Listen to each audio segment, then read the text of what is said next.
suggesting before you that we have been told that there exists principles of natural justice. There are principles which I was being taught at my university level in the first year was that the most important principle was that audi alterum partem. No one can be condemned unheard. Now, I would invite you to stretch this particular doctrine of law into child custody litigation, and from the side of a father, from the side of a non-custodial parent who has been allowed just 2 hours visitation once or twice in a month, and that too to be conducted within the court premises. There exists no justification in the order denying the rights of access to the father.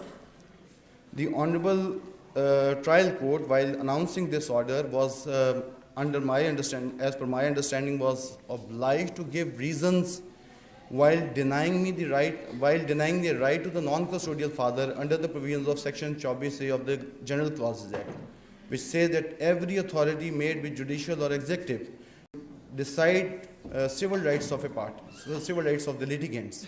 Now, my friends, while denying me access to my child in the absence of any evidence available on the record, when I say my rights, it would mean that the rights of the non-custodial fathers, as I am agitating for the rights of the non-custodial parents on equality basis.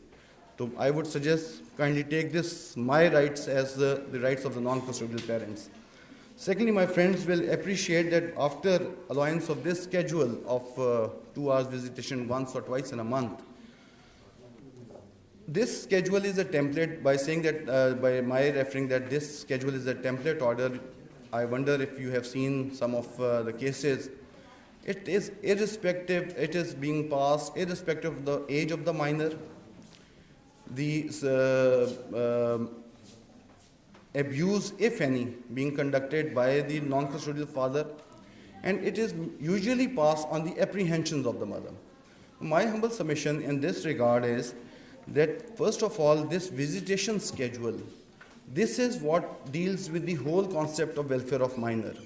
This child custody litigation revolves around the concept of welfare of minor. However, this welfare of minor is nowhere defined.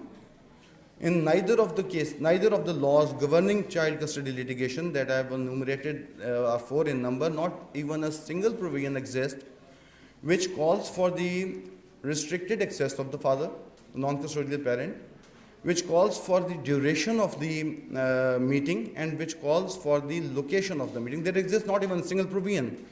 Na Guardian Act mein mentioned hai, na kisi aur act mein mentioned hai.